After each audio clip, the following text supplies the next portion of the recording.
like to welcome Kieran Sedgwick. He is the research assistant at Seneca. He's an intermediate web developer, a martial artist, a musician, and it goes on. And he does research in open source CDOT lab that we have in the college. He's got first-hand open source web development experience using technologies like Node.js, AngularJS, and more. The biggest contribution, or some of the biggest contributions that Kieran has made, is the first iteration of Webmaker's authentication server and the development of Mozilla's Make Drive server with along with David Humphrey of CDOT. So please join me in welcoming Kieran.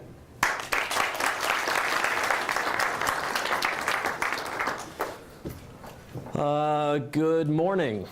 My voice tends to boom anyway, so you'll probably all hear me one way or another, but I don't know is this on? Is this working? We're all good? Okay, excellent. So this presentation is based on one that I gave during the summer to the CDOT teams. And not much has changed. I was pretty sick this week, so I didn't actually get to touch it up as much as I wanted, but hopefully you'll get some stuff out of this. Who in the room does web development right now? Okay, excellent. So you can do some fact checking for me. This is actually something I've come to love, and I've been exploring HTML5 and JavaScript specifically for the last few years, directly with my experience with CDOT and indirectly on my own time.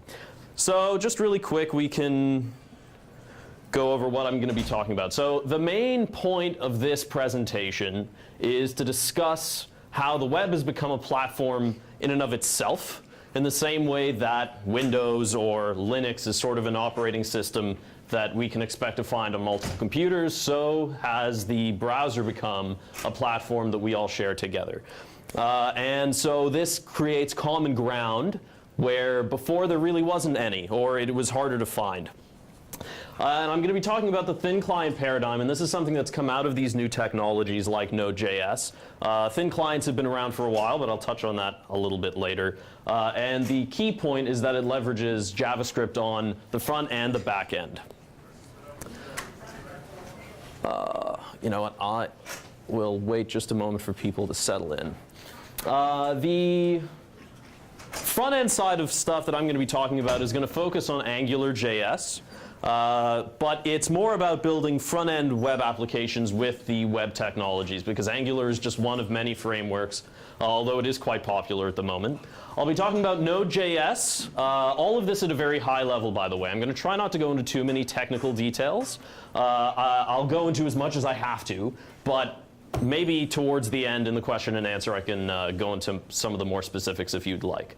But the point is I'm going to be touching on how the front end works with the web tech that is ubiquitous in browsers, and on the back end how Node.js is allowing us to use the same technology to do something similar. You already got a pretty extensive introduction on me as a person, but I'm a third-year student here at Seneca.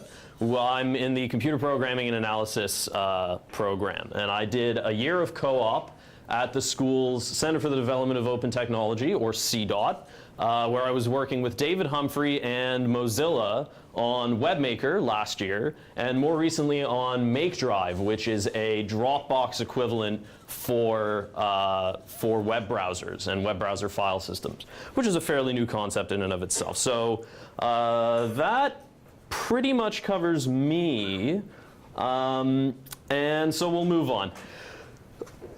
If computers in general by themselves, the hardware aren't enough to consider it a platform, we layer the software, the operating system on top, and then we are talking about the shared environment.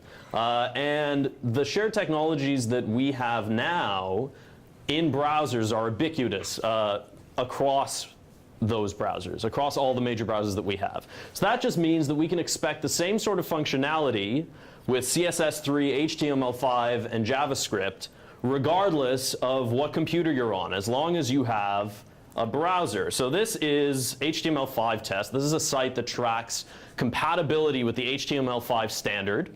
And as you can see, I'll blow this up a little bit. It's pretty consistent. These are fairly high numbers. All of these mean that for the most part, HTML5 is fully supported in the latest versions of Chrome, Firefox, Internet Explorer, Opera, and Safari. So that means that as long as the computer you're on has a modern web browser, one of the latest versions of these pieces of software, you should expect as a web developer that you are going to, your clients, your users will have a predictable environment. And this is kind of important. And not only are typical PCs having a shared predictable environment on browsers, but things like tablets and mobile devices like your cell phone and all sorts of things, even down to TVs, as well as gaming consoles, are stuffed full of this sort of compatibility. So you can see here the Android operating systems, Firefox, iOS, and the scores are still very, very high. And likewise, where did it go? Gaming. Nintendo's Wii U is even up there with 309. Most smart TVs, 453. So what the point, again, is that for a shared common development environment, for a web developer, you actually have a fairly predictable, assuming that your clients are running a modern, up-to-date web browser, you have a shared environment that is becoming increasingly powerful because of HTML5. So one of the cool examples, now I've been using the internet for years, obviously, as probably you all have as well, and it used to be that you would have to download Flash and the Shockwave player and all sorts of things. You'd go to Newgrounds. I would go to Newgrounds and watch web videos, and it was very difficult to make sure that I was up to date with that stuff. Things would crash. And now there are native renderings of some of these things that you would need an external plugin for. So things like the audio tag, which you can use to directly embed audio files in a web page that'll allow it to play without any external plugins. And I actually have a little example here. I don't know if you'll be able to hear this. So what we're looking at is just a audio tag. This is audio in Firefox 3.1. Not so bad. And I don't have any special plugins installed. This is just, I'm actually running Chrome here, but this is just how it comes out of the box, which is kind of the point. There is an equivalent for video. Video can now be embedded in much the same way. And these are important advancements because these were not things that you could rely on. So now that it's there, it means that the possibilities for what we can do in a web browser and what our clients can expect from complex web applications is increasing. And this is good. So now some of the other more interesting aspects of HTML5. Canvas. This is a really cool technology. And it is the runtime rendering of scripted images. So again, here we have a really, really simple version, a nice red cube. But I'm actually not too fond of red. I prefer yellow. You know, I prefer cream yellow. Let's try. Yeah. Or did it? Okay, no. White is fine too. I can increase the size. I can do all sorts of things. And the important part is that this is being rendered on the fly. So what that means is this isn't a pre-rendered image that's been saved somewhere and is being loaded into the page. This is something that a programmer said, this is what I want, or perhaps a graphics library generated on the fly, and it's creating it as the browser renders the page. Again, kind of interesting stuff that wasn't available natively, and is still not available natively everywhere. But as I was showing earlier, this is becoming more and more commonly available, which is awesome. And it actually goes a little further again, so you can see that it's just one tag. Canvas, and then you have to manipulate it with JavaScript, but I'll be getting to that in a bit. Canvas for 3D is also an interesting use of it. So you can render 3D models using WebGL. And this is an interesting little example of a maze-like environment rendered using the Canvas tag. And so I can actually wander around. And as far as tech goes, like this, I've seen better graphics on the phone that I had 3 years ago. But the point is that this is running in a browser, and I might sound like a broken record at this point, but that wasn't available. And so I've touched on some of the HTML5 aspects that have become really powerful, some of the native capabilities of the web browser. And I want to touch now on CSS3 and what that can do for the user experience, or the UX part of web design. So this is all stuff that comes built into CSS and makes it very, very easy to add some interesting styling. So just some very simple versions, or some simple examples. Rounded corners, custom, so you can round one corner, not another, to different degrees. Shadows create some really interesting effects. And you can see that from a graphic design standpoint, this is preferable to a static image, because the amount of code, the size of the file that tells a web browser to do this compared to an image file is very, very small. So the fact that we can render this on the fly instead of having it pre-rendered is a big deal. Gradients. This is also something that probably would have had to be pre-rendered before.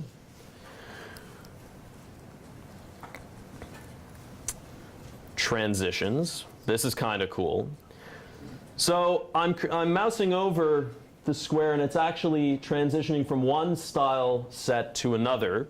And this is pure CSS. This has no JavaScript involved yet. So we haven't actually coded anything. This is only styling.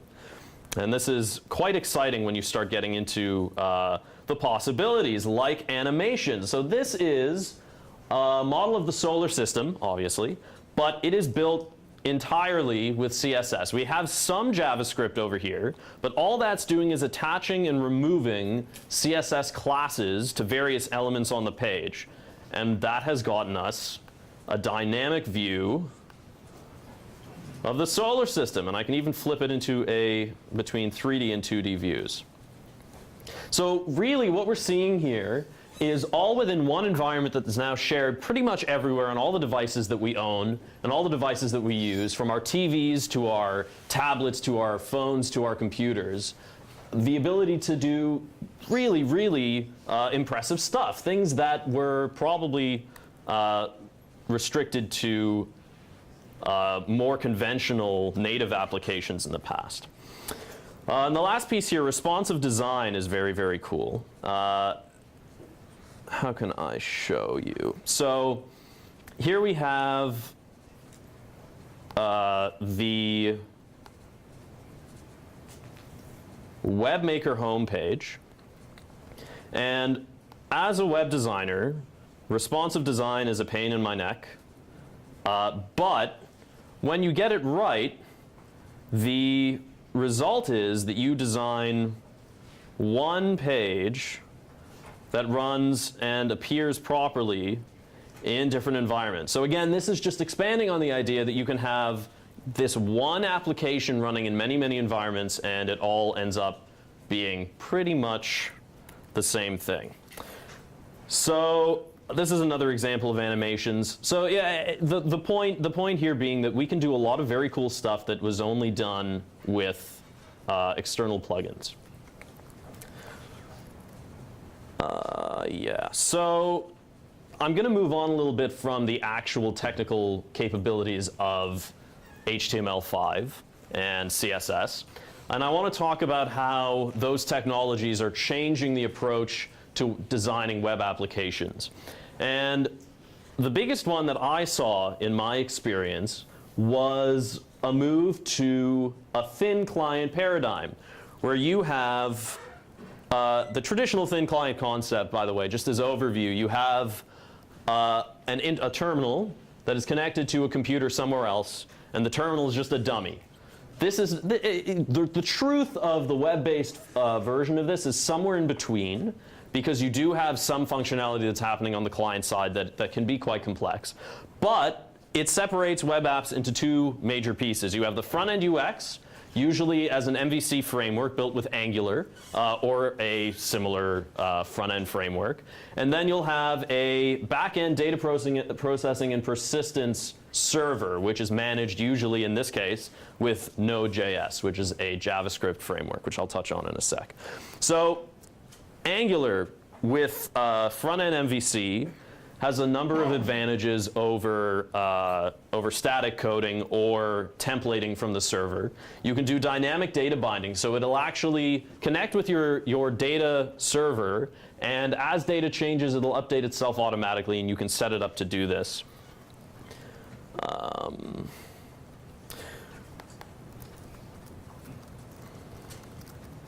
Very, very simple examples, but they get extremely empowering when you start to see them come together. Template swapping, so you can actually switch out pieces of your page in a modular manner to replace parts, so you can have single page web apps, which is kind of a cool idea. And module systems for shared components behind the scenes. So if you have libraries or Angular logic that you want to share between apps or between parts of your app, it makes it a lot easier. So this is one of the big benefits of AngularJS.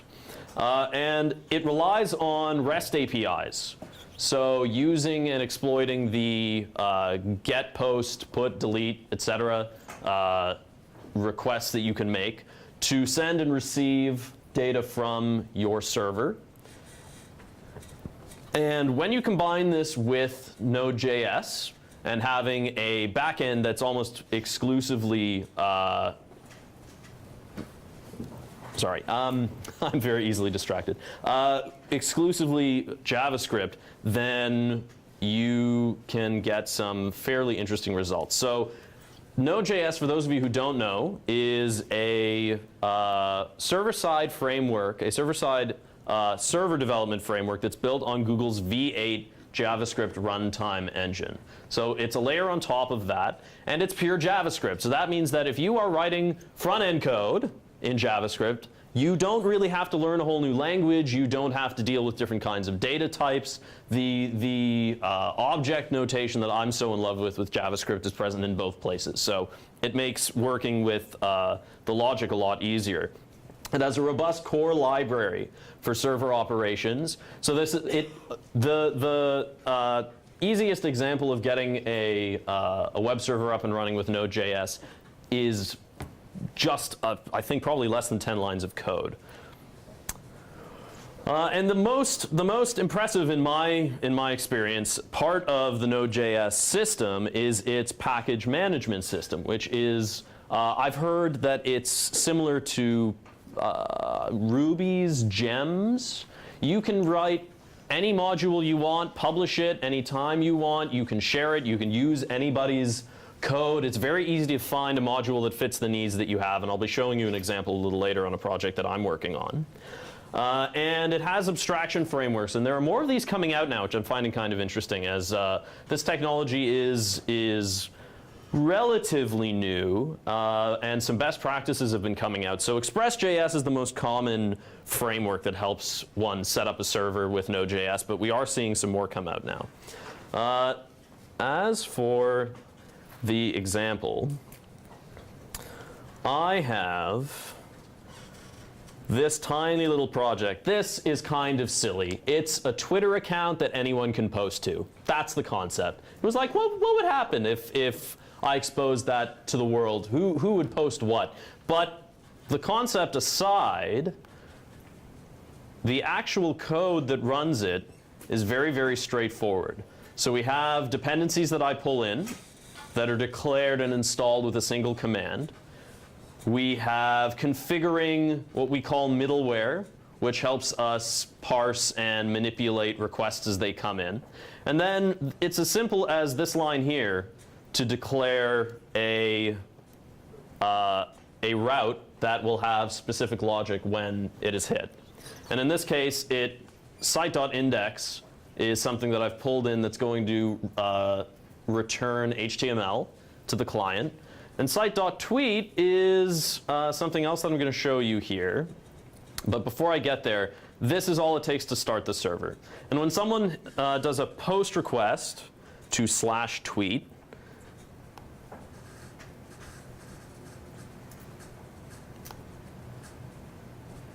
it runs this function, which takes some data off the body, which is whatever the message or the tweet is, and then uses a module that I found to post to Twitter. So I could have written a bunch of really complex logic that interfaces with Twitter's APIs and figures out how to connect with them and all sorts of stuff. I didn't have to do that because of how big and thriving the package management library on Node is. So kind of a cool little example, very, very simple, 2 files for the core of the app. And I like overcomplicating my life, so I've added a test framework and all sorts of things. It really didn't need it. And for those of you who have worked with it before, this will look familiar. But this is the manifest of the Node app called package.json, where you declare the name of the app in case you want to publish it to NPM, and its dependencies. Once you list them here, again, I said before, you just install it all with a single command, and you really do. And it is pretty much that easy. So, moving on. We're getting near the end here. So, in summary, the point, as you've probably heard me make a few times now, is that with HTML5, CSS3, and JavaScript, and frameworks like AngularJS on the front end and Node.js on the back end, we are coming very quickly to have a shared, predictable, reliable development environment for web applications, for complex web applications. And the coolest part is that the mobile and desktop and TV and refrigerator and whatever else you're running this on browser usually can run with the same code base, which is something very special, I think.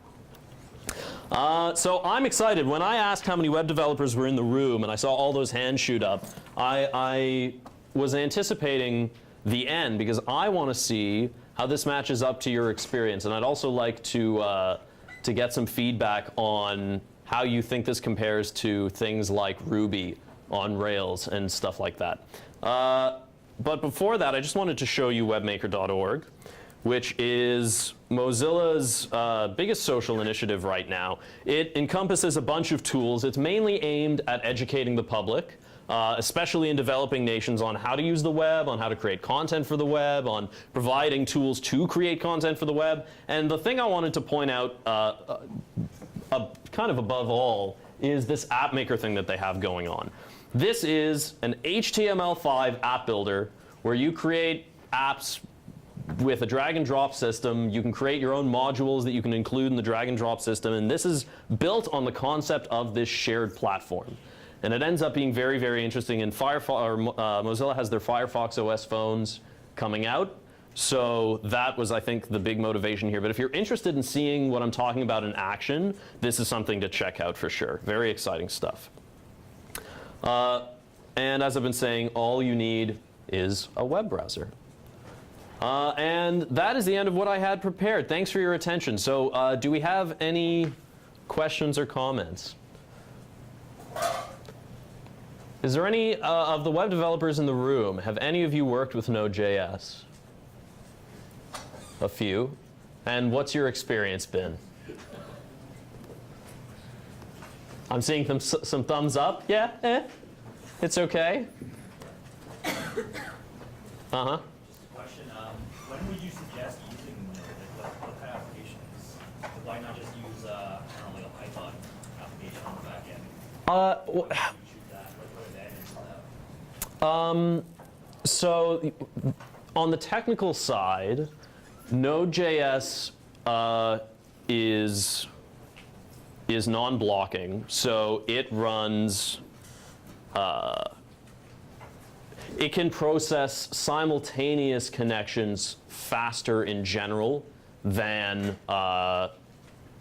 I think some of the other alternatives, but I've read different articles on how that can be mitigated on either end. So it's about equivalent. For me, the big draw was the fact that it was JavaScript. I've worked with Python and I like Python. I would say that if you are interested in staying up to date with what is appearing to be the next big wave, probably worth checking out. And if you really like JavaScript or you don't want to have to work with different languages, then that's another piece. And that was a big plus for me, was I could test code for Node, logic structures, things like that, manipulating data in the browser, because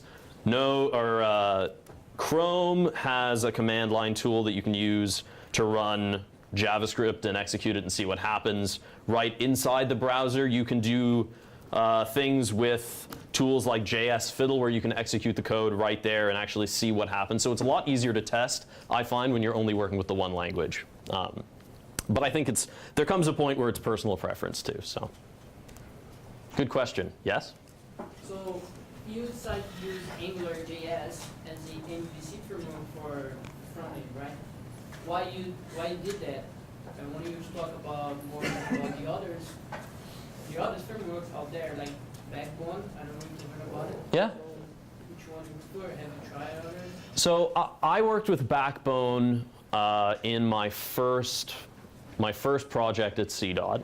And at the time, I was still very green. I was very new to web development. But since then, looking back, it was extremely flexible and almost maybe a little too much. But my experience is now old and limited, so I won't comment on that. The reason why I was looking at Angular specifically is because what I've been outlining here is all the technology that Mozilla has been using in their Webmaker initiative. And that was the stuff that I've been exposed to the most. And so I wanted to talk about how using those techs in particular provides a very optimistic look at what we can do with the web. Angular is becoming very popular because it's extremely testable. It's built so that you can unit test your logic very easily, which is important. And it's gaining a lot of traction, which is why I was looking at that one specifically. But it doesn't mean that there aren't other equally usable frameworks out there. I know Ember, off the top of my head, I think is another popular contender. Yeah. So on the server side, you're using Node.js. Can you talk about debugging? So, yeah. Database, is there any or framework to use or something like that makes it easy when you query instead of use SQL or just Good question. So I'll give you a good example. You would have your database server or your database software running in whatever location you would normally have it. So you might have a database server. And then to connect to it, you actually have a bunch of modules, again, in the package management system that allow you to programmatically interact with these databases. So when I first started, we were using MongoDB. And so some smart aleck came up with Mongoose, which is actually brilliant. And this is a library that very easily lets you connect to a MongoDB database server, and you can programmatically define your schemas and save, and it's all event driven. And so there are very simple ways of interacting with the database stuff that doesn't involve writing queries necessarily. I don't know if that answered your question. Yeah? And how about the debugging? Debugging in Node.js is actually a lot easier than I thought it was. You can, let me see, what do I have open right now? So when running a Node server, you can actually debug it very easily by running, let me see.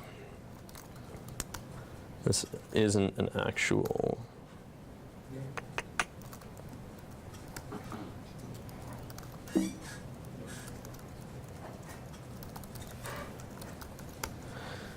So by running it in debug mode and then running node inspector, I'm given access to a URL that when I open it up in Chrome, will use Chrome's debug tools to access the, oh, it's loading. To access the code base. And so from there you actually can step through the logic and you can set breakpoints very easily and watch things execute, and it makes debugging fairly simple. And again, because it's JavaScript, you can execute the code right in the browser on the console or in tools like JS Fiddle to see what's going wrong. Firebug maybe? Firebug? Yeah, exactly. And I saw a few other hands. I don't know if you've thought better of it. Yes? I think the fundamental things that this lets web applications do have been possible since the mid-2000s with Google Maps.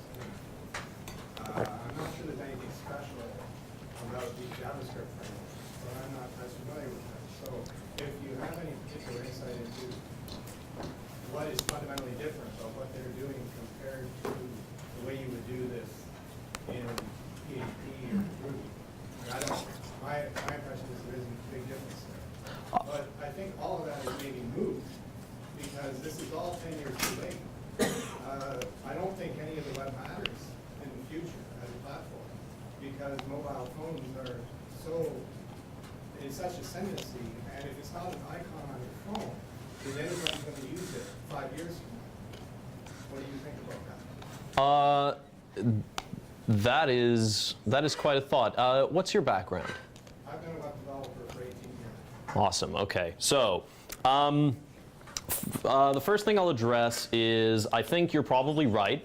To a large degree, if you can write a web server in PHP or you can write a web server in Python, then you're probably going to get similar outcomes. You're going to be able to write a web application the same as you would in Node.js.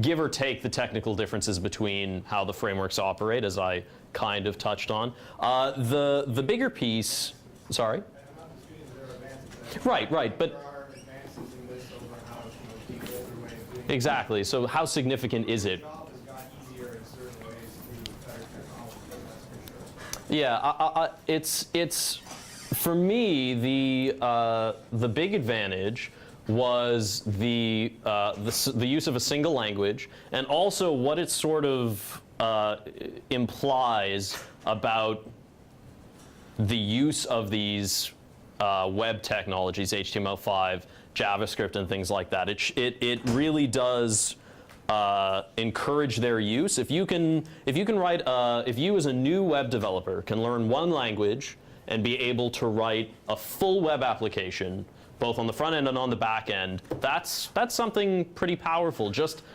for that fact alone, I'd think, because it certainly made a big difference for me. I know that I had, as an amateur, worked with PHP and I'd worked with Python, and I found the learning curve a lot steeper than when I tackled it from this perspective, using the same data types and JSON and that sort of thing. So maybe for new developers the difference would be. They're unifying the front end versus back end developer because historically that's been such a significant segregation in web development, and unifying that I think is very valuable. Yeah. So now as for your Mobile thing, that's yeah the elephant in the room with anything you say about the web these days. It's sad, I think, but it's unavoidable. well so two thoughts there. The first thought is that one can write an HTML5 web application and package it for use in mobile as an app. That is possible, and so that expands on the concept of a single code base running in multiple places. So if you choose as the consumer to run it in a browser or on your tablet, it's up to you. But us as web developers, as app developers, we can use this one language, this one set of technologies to accomplish the same thing as if we were writing it in some of the more native languages. Are you aware of an automatic way to package up an HTML5 JavaScript Phone application gap. and then submit it to the App Store? Phone gap, I'm hearing. Yeah, that's one I'd heard of. I know that it isn't new. This is not the part that I've been the most experienced with, because my development was focused on a browser. But I had teammates and other teams who were working with things like PhoneGap to do something similar to that. My understanding is though with PhoneGap, and I don't really know much about it at all, but my impression is you can't take the exact code that you would run on the web server in the client and just open it in PhoneGap and click a button and submit it to the app store. Like, it's a different environment that supports those languages, but you have to build your application in that environment. Do people who use it, can they comment on that? Is it relating to this? Yeah, actually, I've used Node.js and it's wicked. There's a lot of libraries to it and it's a growing community. So they find a lot of use in the store. I wouldn't say it's actually the same exact thing that you can do stuff, but today the development tools, like people use different languages and different things. You can have an architecture where you're using Node.js and then you have some other stuff running in the back. I ran into some issues with Node.js because of the fact that by performance it's not really that great. So it's good for web. It's good for web development. You can write really nice sites with it, but for heavy lifting stuff, it's kind of limited. Yeah, JavaScript as a native language is not a good idea yet. I mean, it's getting more efficient, but the idea of packaging a web app for mobile, if you do split it in the manner that I described, you have the thinner client for the front end and the web server for the back end. All you need to do is package up that front end part and deliver that to the client, and should work out fairly well. Is what it's appearing like. And again, this is about the future of web dev, and that does seem to be one of the possibilities that we're facing now, is that with one language and one set of tech, we can write an app that can run virtually anywhere. Yeah? Just quickly, PhoneGap, I found twiddly. You had to muck it around a bit. You had HTML only, and that was it. You were probably pretty all right packaging it up. Though there's weird display issues, of course, because you're using the phone. Yeah. But I was wondering, AppMaker looked like something that was trying to do a similar thing, because I've never seen it before. It was just on the screen. It said, make a personal app for your phone.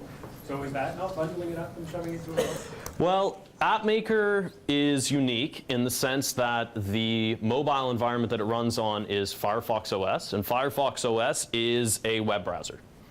It is, right. So it's almost a moot point there. The reason I pointed AppMaker out specifically is because it is using only these technologies, and it is a very good example of that. Yeah. Sorry? You can always save the web page to an icon, like one for the icon. Yeah, they're different. The point that I'm getting at is that because this tech is available in so many places, it makes sense that we should expect to see it being represented more and more in any sphere where a browser exists.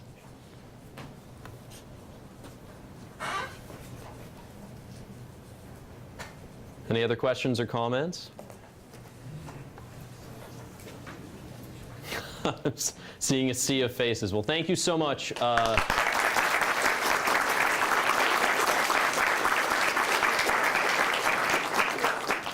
token of appreciation Thank you very for much. a good job. Thank you, Kieran.